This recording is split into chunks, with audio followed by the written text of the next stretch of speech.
हामी चाहिँ आँटो बनाउँदैछौँ सेतो मकैको आँटो हाम्रोतिर चाहिँ आँटो भन्छ है अन्ततिर चाहिँ च्याख्ला भन्छ मकैको च्याख्ला कसैले मकैको थेला पनि भन्नुहुन्छ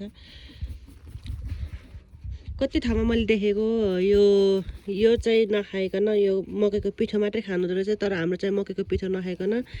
यो च्याख्ला चाहिँ खान्छौँ भात जस्तै पकाएर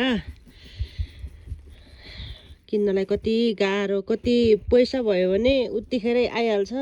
1 किलो 200-300 मा तर बनाएर खानलाई अर्ग्यानिक पाउन यति गाह्रो छ हेर्नुस् बनाएर खानु पर्यो बनाउन यस्तो गाह्रो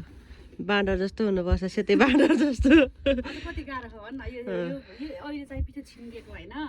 त्यसपछि फेरि चाल्नुपर्छ यसले अनि त्यसपछि यो च्याख्ला हुन्छ अनि च्याख्लालाई फेरि के गरे निफनेर अनि भुस फाल्नुपर्छ केलाएर अनि बल्ल खाना लागेको हुन्छ कि कति थरी गर्नुपर्छ कि अझ त्यो रोपेर उमार्दा फेला पनि कति गर्नुपर्छ कि अझ अगाडि चाहिँ साह्रै गाह्रो खनेर कुटाउने दोहोऱ्याउने गोड्ने भाज्ने फेरि खोल्सा नपरोस्